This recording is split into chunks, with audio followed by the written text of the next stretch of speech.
Traveling in airports, even when it's chaotic and there are tons of delays, does not need to be stressful. And I'm going to give you a roadmap to navigate those airports if you actually have to travel on a long weekend or when it's really busy or when the weather is bad. So the first thing is you've got to set expectations. Expect delays, not because it's okay and it's acceptable, but because it's reality and inevitable. Okay? So just go into your travel expecting that there are going to be issues. And then anything that isn't an issue is like a bonus of joy. All right. Next, have a game plan. Think about it in advance. If we're delayed, chances are we may be. What is going to be, triggering our family to be cranky? What are the alternative flights? Like, know what those are in advance. Where are the hotels that are close by? Like, if you really want to geek out on this stuff, there's a lot of things you can do in advance that just make it easier when there is, in fact, an issue. Next, be okay with being bored. When I was younger, we didn't have the tech that is available now, right? But like, if you're sitting on your couch at home and watching a movie and feeling entertained, why can't you be standing in a line watching a movie on your device, if you have a device that most people do these days, and be just as entertained? You're just in a different position in a different setting. And when I was younger, we'd have to do things like I Spy with My Little Eye, or like Punch Buggy. Yellow punch bag. Anyway, no punch bags. Think about how you can entertain yourself. For me, when I'm in lineups or when I'm bored, I put on some of my favorite thought leaders and listen to a podcast or a YouTube video, or I know I have friends who love listening to audiobooks, right? Just be okay with being bored. Like, I don't understand why people get so upset sitting. Yeah, it's a little uncomfortable, but wear good shoes and comfy clothes, and that's fine. Just entertain yourself, or sit there and do nothing, but you don't need to be complaining about it. Which brings me to my next point. When there is a delay, take action first, complain later. I remember I was flying in it was a really long flight, and as soon as I land, I pull on turn on my phone, and the first thing I'm looking for is not who's texted or what my emails are, but what is the flight status of my puddle jumper to get home? And often it's canceled or it's delayed significantly.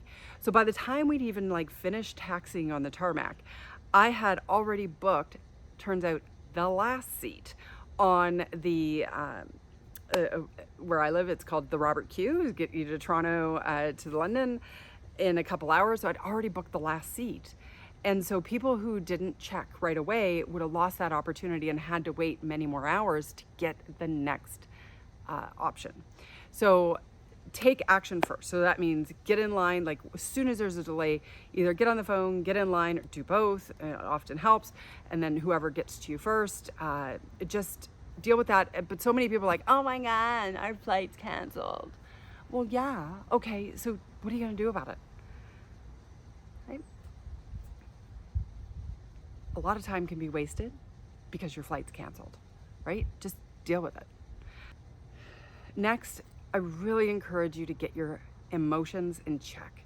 If you've heard my ice cube that became the snowman metaphor about how destructive stress is created, then you know that one of the key components of creating unnecessary, destructive, soul-sucking stress is we misplace our emotions.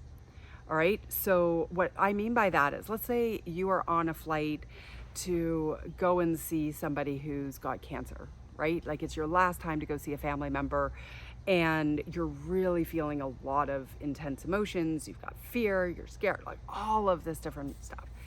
And your flight is delayed. And absolutely that sucks.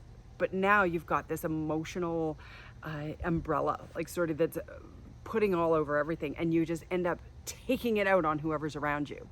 Or you're irritated or you're frustrated with the people you're traveling with because they don't know how to stay organized, or you forgot something. Like, it's just, all of that is like, okay, that's legitimate. You got to deal with that stuff. If you allow all those legitimate irritations and you get angry with them, and then have that overshadow your interactions with the flight attendants or with the checkout counter person or the person on the phone, then you're just making everything harder than it needs to be. So be aware of your emotional state, be aware of your physical state. Are you exhausted? It's hangry, tangry, or hormonal induced anger.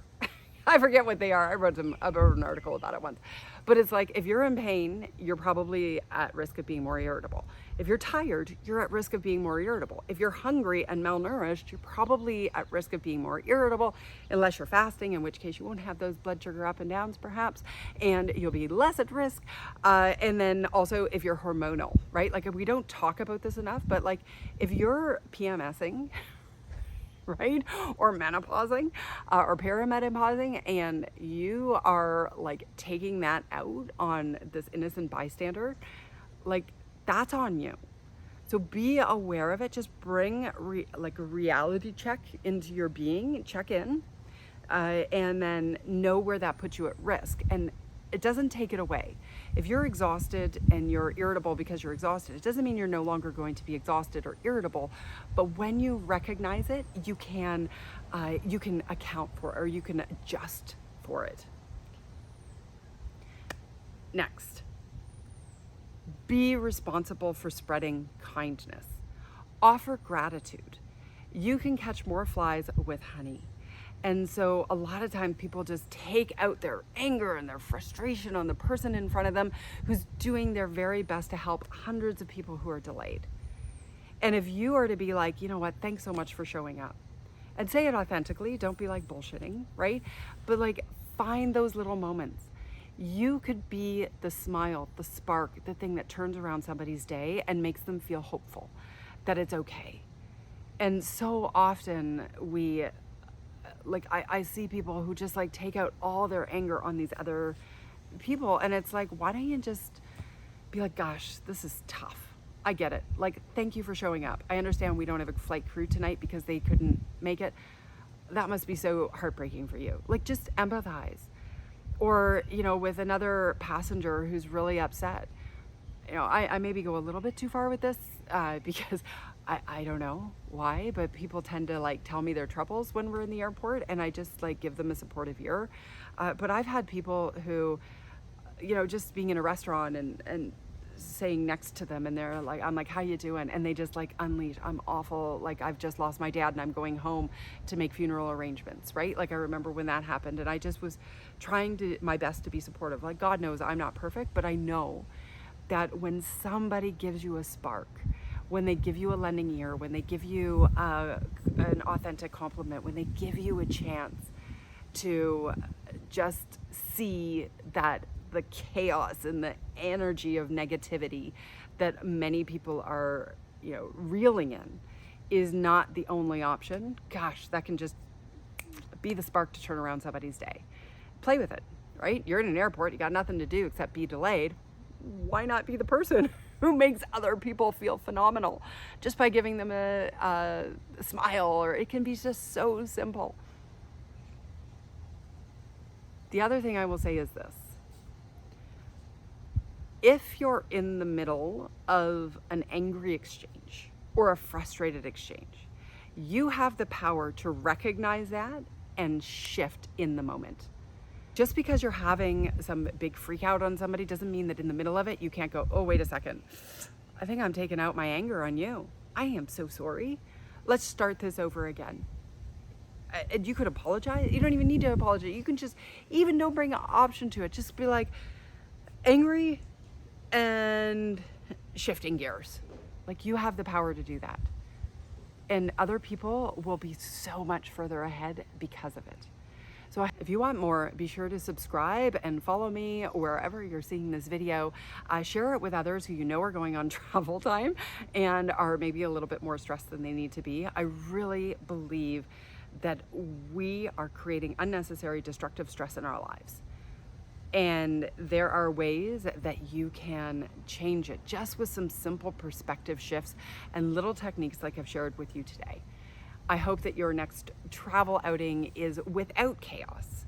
But if it is, use these different tips in order to find your way to a more peaceful travel experience.